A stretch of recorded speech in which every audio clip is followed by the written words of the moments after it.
Welcome back to the Deep Dive.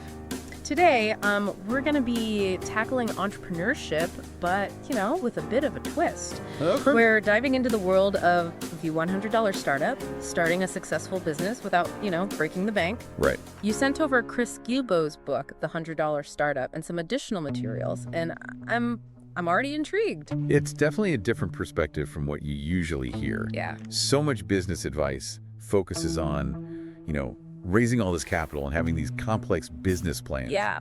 This is so much more refreshing. Absolutely. The book actually starts with this guy, Michael, a former corporate guy Right. who finds unexpected success, selling mattresses after losing his job. Oh, wow. But here's the thing, what's fascinating is that he ditched the suit and tie and is actually happier. Really? What does that tell us about our own assumptions about work? What do we think success is? Michael's story really highlights how, unconventional career paths can lead to unexpected fulfillment. Makes you wonder, what are our own limiting beliefs about work?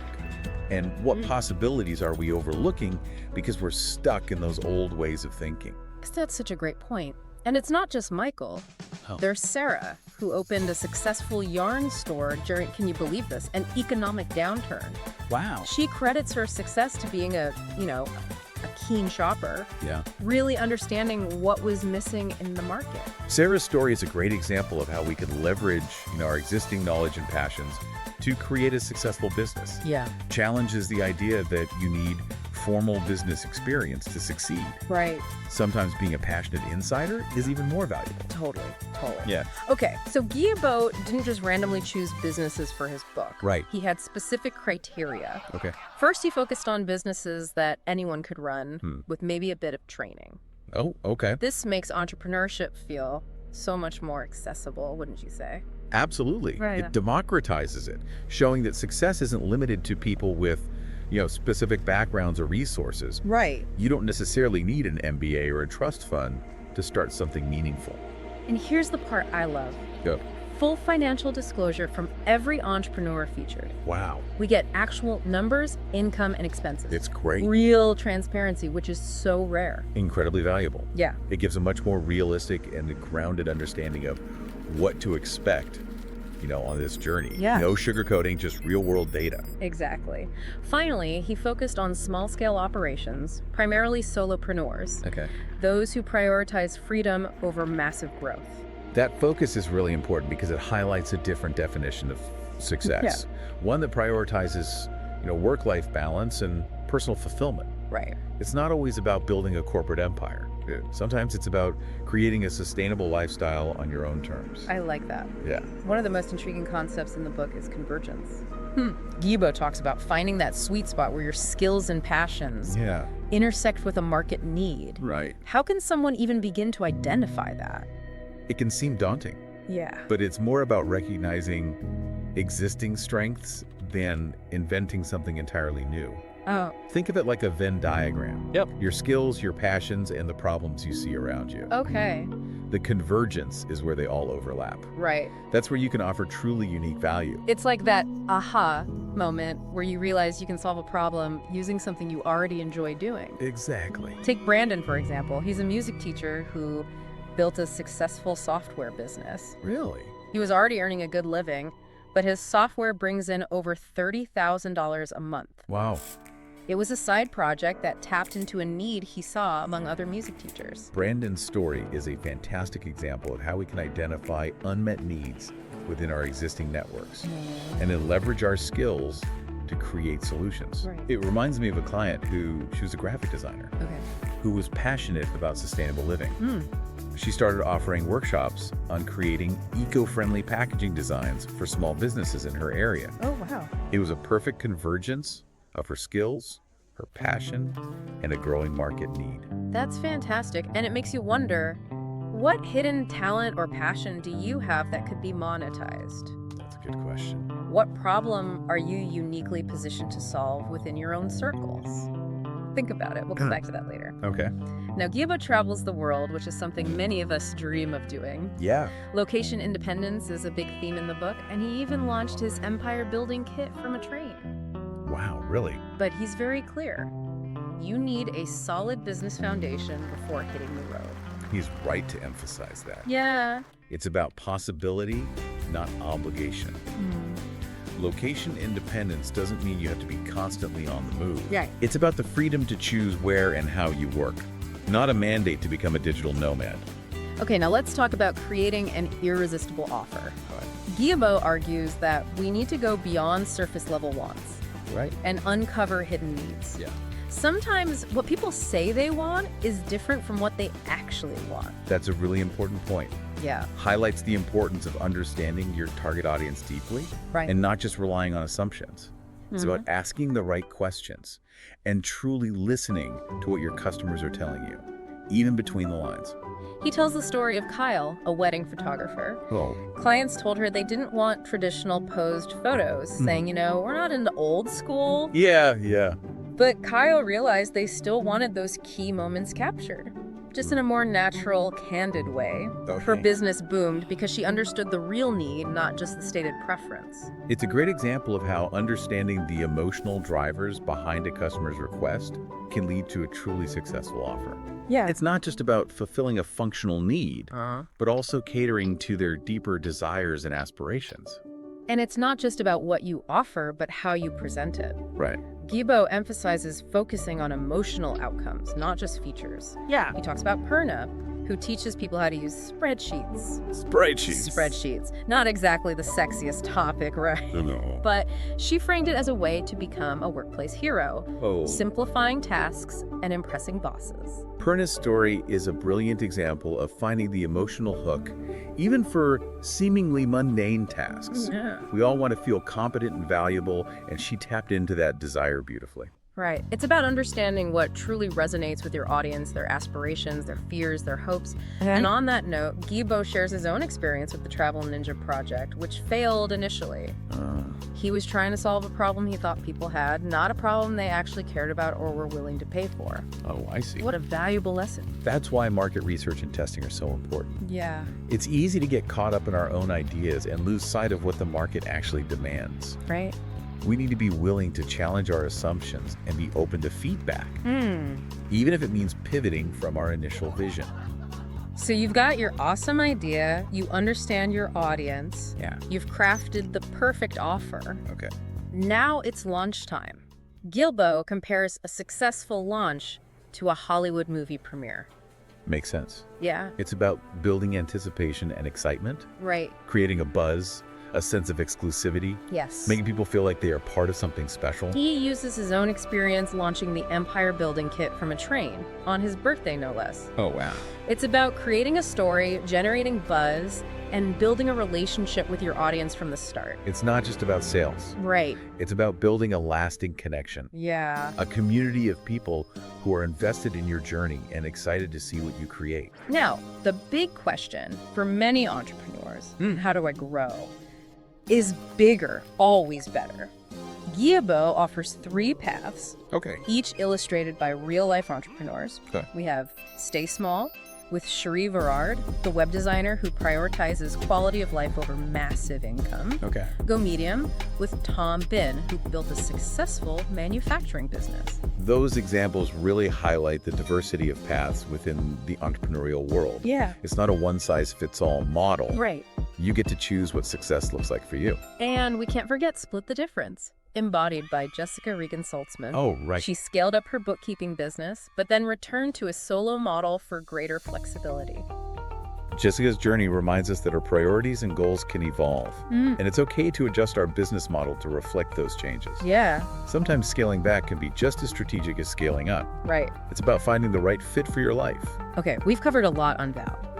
Uncovering hidden needs, crafting irresistible offers, launching strategically, and choosing your own growth path. Right. And there's more. We still need to unpack this idea of franchising yourself, which is fascinating. That's where things get really interesting. Yeah. It's about extending your reach and impact without sacrificing control or creating a huge, complex organization. Right. It's about working smarter, not harder. I can't wait to dive into that. Yeah. Stay tuned, because we're taking this deep dive even deeper. All right. Franchising yourself.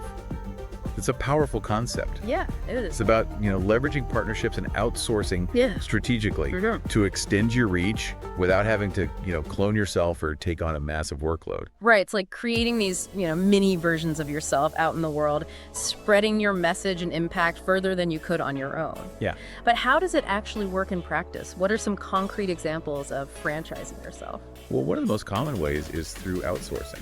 I- We've all heard the advice, focus on your strengths, delegate the rest. Right. But Guillebeau makes an interesting point. Outsourcing isn't always the answer.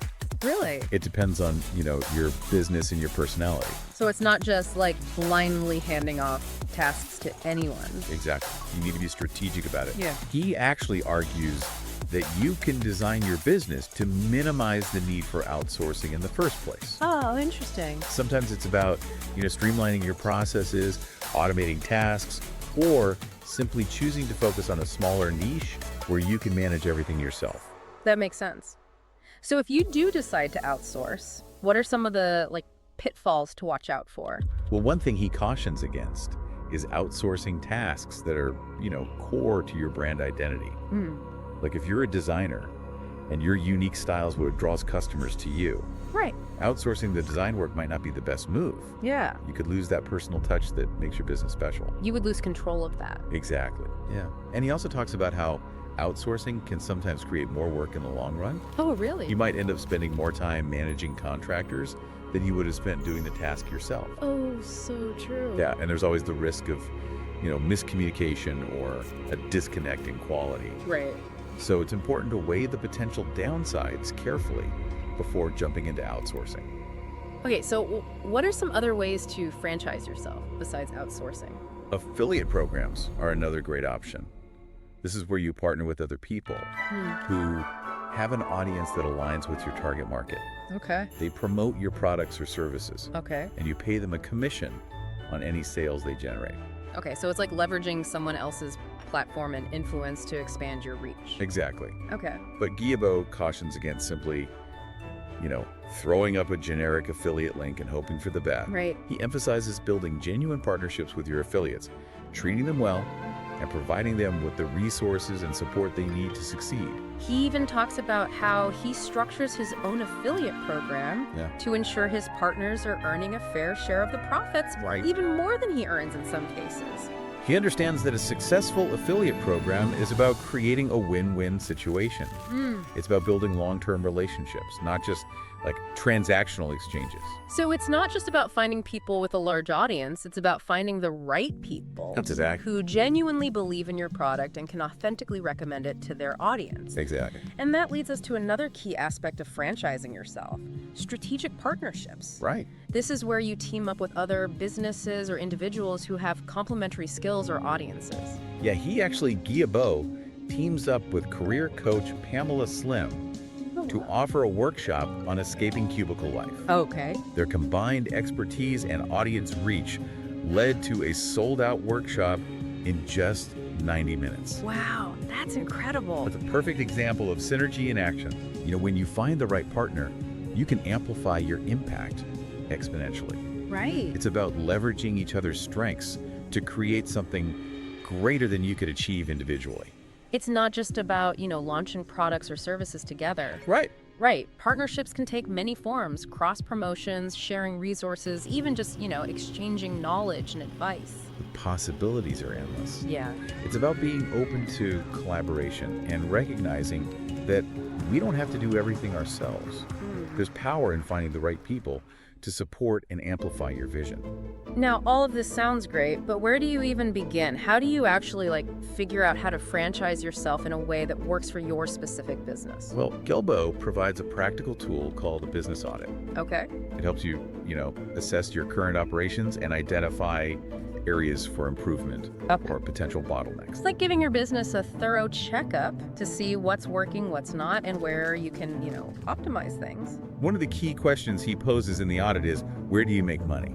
It might seem obvious, Yeah. but it's easy to get so caught up in like the day-to-day tasks Right. that we lose sight of the activities that are actually generating revenue. Exactly. The business audit forces you to be honest with yourself Yeah. and prioritize the activities that are driving your business forward. And he also suggests looking at your pricing Right. and evaluating whether it's aligned with the value you're providing. Is it time for a price increase? Yeah. Are you undervaluing your expertise?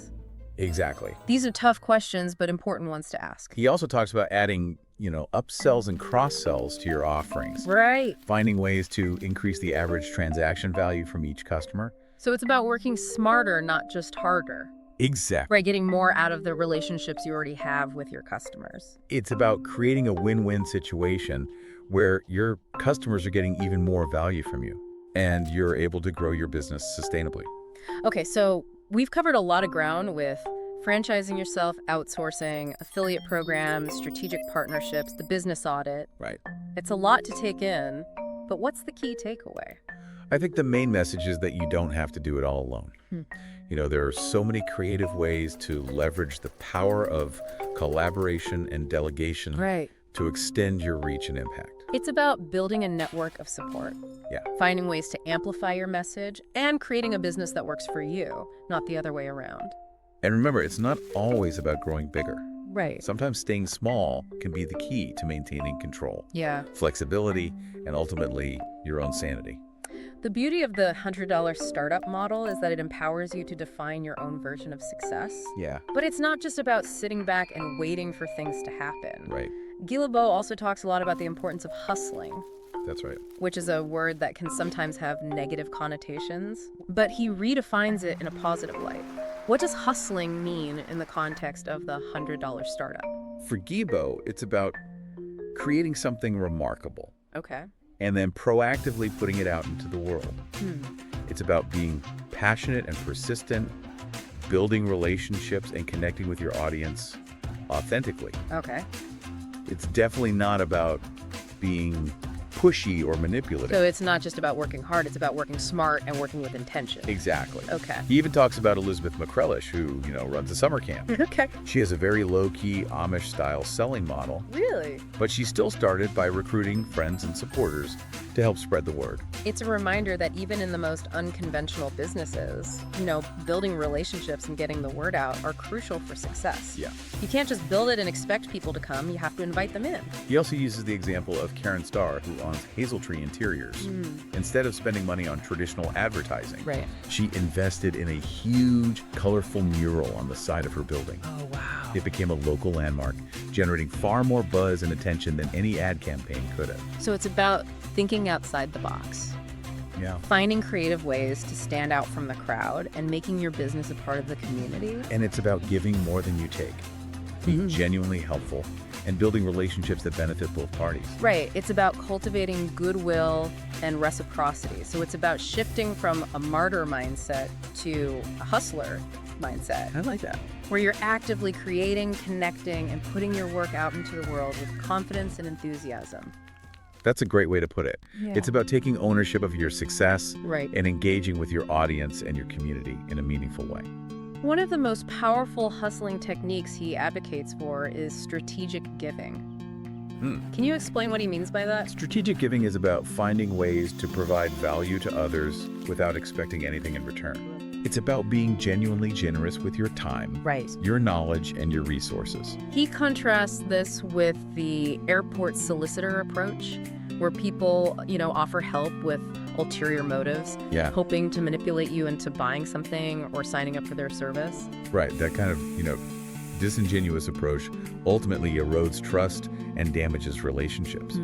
Strategic giving, on the other hand, is about building genuine connections and offering help with no strings attached. So it's about building a reputation for being a valuable resource Yeah. and a trusted advisor. Exactly. People are more likely to do business with someone they know, like, and trust. He uses the example of Scott Meyer, who founded a consultancy called 9 Clouds with his brother.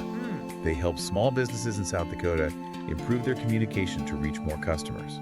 Okay. They go above and beyond to provide value to their clients even offering free resources and advice. It's a long-term strategy that builds trust and loyalty, and it ultimately generates far more business than a transactional hard sell approach. It's about playing the long game. Exactly. Focusing on building relationships and creating a win-win situation for everyone involved.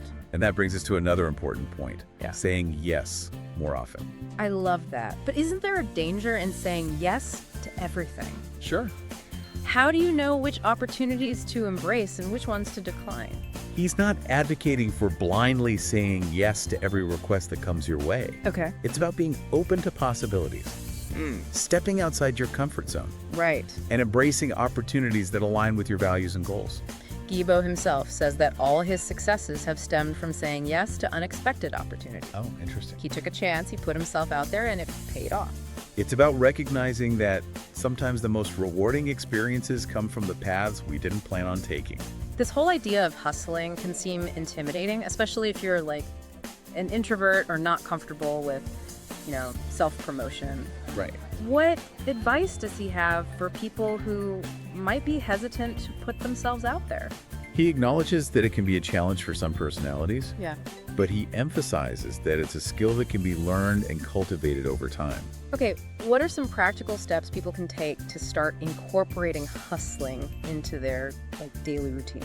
He suggests starting small, Okay. like making a list of 50 people you know and reaching out to them personally to share your work. Okay. It's about building momentum gradually and finding your own unique style that feels authentic and aligned with your personality. He also emphasizes the importance of finding ways to make hustling fun and engaging for yourself. So it's not about forcing yourself into a mold that doesn't fit. Exactly. It's about finding ways to express your passion and connect with people in a way that feels natural and enjoyable. Right. One of the most valuable concepts he introduces is hour per hustle value. It's about measuring the effectiveness of your efforts and focusing on the activities that generate the highest return on your time investment. He conducted an experiment comparing spending $100 on Facebook ads Oh, with spending 2 hours reaching out to his existing network. okay. The results were striking. Really? The personal outreach generated significantly more leads and ultimately a much higher return on his time investment. It's a powerful reminder that sometimes the most effective strategies are the ones that leverage our existing relationships and networks. Right. People are more likely to support someone they know and trust than a faceless ad campaign. And that brings us back to the heart of the $100 startup philosophy. Yeah. It's about building authentic connections, Right. offering genuine value, and creating a business that is both personally and financially rewarding. We've covered a lot of ground here, from the power of hustling to the importance of strategic giving and the magic of saying yes more often. But how do we actually apply these principles to our own lives and work? What's the next step? That's the $1,000,000 question.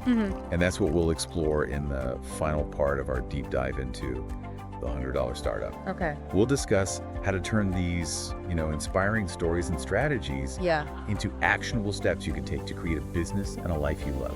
Stay tuned. So we've explored all these unconventional strategies for, launching and growing a business. Yeah. From unearthing those hidden needs Right. to embracing the power of hustling.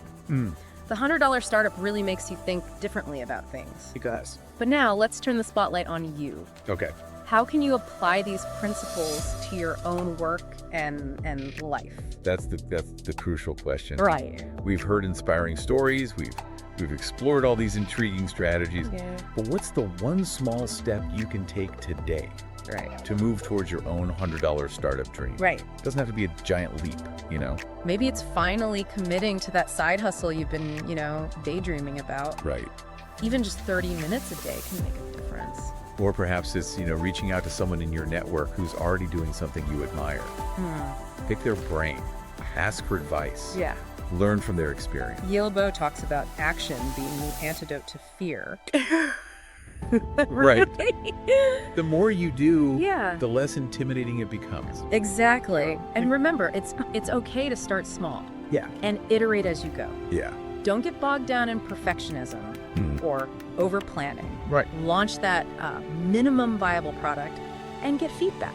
Right. You can always refine and improve along the way. That's such a good point. Yeah. It's easy to get paralyzed by wanting everything to be perfect from the start. Right. But sometimes just getting something out there, Yeah. even if it's a little rough around the edges, is the best way to learn and grow. And don't forget. You have a whole community of entrepreneurs out there ready to support you. Right. There are countless online forums, meetups, even co-working spaces where you can connect with like-minded people Yeah. and learn from their experiences. It's about finding your tribe. Yeah, Those people who get it, who are on a similar journey, right. and who can offer encouragement and advice when you need it most. Now, going back to the book, Okay. one thing that really resonated with me was the emphasis on convergence. It's not about pursuing, any random passion. It's about finding that sweet spot where your skills, your passions, and a market need all align. It's like finding your unique superpower.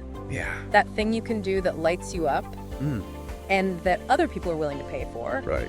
But how do you actually find that convergence point? That's the question. It can feel elusive, like Yeah. trying to catch lightning in a bottle. Guillebeau provides a helpful tool called the decision-making matrix. Encourages you to evaluate different business ideas based on 4 key factors: Okay. your passion, your skill level, the market demand, and the potential profitability. It's a great way to bring some objectivity into the decision-making process. It is. We can get so caught up in the excitement of an idea that we forget to consider the practical aspect. Exactly. The decision-making matrix forces you to ask some tough questions. Right.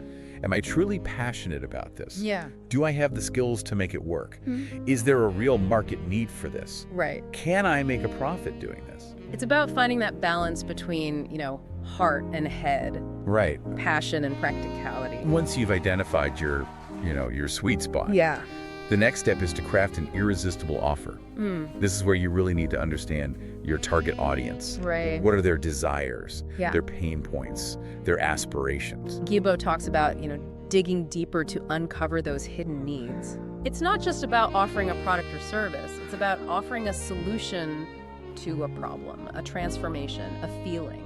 He provides some really clever strategies for crafting offers that resonate. Remember the rough, awesome format he talks about? Yeah. The simple but effective framework: Okay. highlight the primary benefit, emphasize the secondary benefit, address potential concerns, and then provide a clear call to action. It's about making it clear what's in it for them, Yeah. why they should care, why they should act NIW. Now, launching your business is just the beginning. Right. Guillebeau lays out a 39-step checklist for a successful product launch. Wow. It covers everything from building anticipation to providing customer support. It's a lot. It can feel overwhelming, but it's a fantastic resource to have. It is. Even if you don't follow every step to the letter. Right. The key takeaway for me is that launching is a process, not just an event. Exactly. It's about building momentum, engaging your audience, and creating a buzz around your product or service. And as your business grows, Yeah. you'll inevitably face the question of scaling. Right. Stay small, go medium, split the difference. Guillebeau reminds us there's no one right answer. Right. It's about choosing the path that aligns with your personal values and goals. Do you prioritize freedom and flexibility, or are you driven by building a large, impactful organization? Right. There's no right or wrong answer. And remember, even if you choose to stay small, you can still franchise yourself through, partnerships, outsourcing, and affiliate programs. Exactly. It's about finding creative ways to expand your reach without sacrificing your core values or your sanity. One final thought I want to leave you with. Okay. Guillebeau shares how many of the entrepreneurs he interviewed had experienced some kind of, adversity or setback Right. that ultimately led them to pursue their own path. It's often in those moments of challenge or uncertainty that we find the courage and motivation to create something new. Sometimes it takes hitting rock bottom to realize we need to build our own ladder to climb back up. So if you're feeling stuck or questioning your current path, perhaps it's a sign that it's time to embrace the $100 startup spirit. It's a reminder that we all have unique talents and passions that can be turned into a business and a life we love. We just need the courage to take that first step. So what's your $100 startup dream? What small action can you take today to start making it a reality? We'd love to hear your thoughts and your own aha moments. Yeah. Share them with us on social media or in our online community. Until next time, keep diving deep. Thanks for watching the video. Don't forget to subscribe and check the link in the description to get your Pareto pack, mini guides to learn more from this and all the other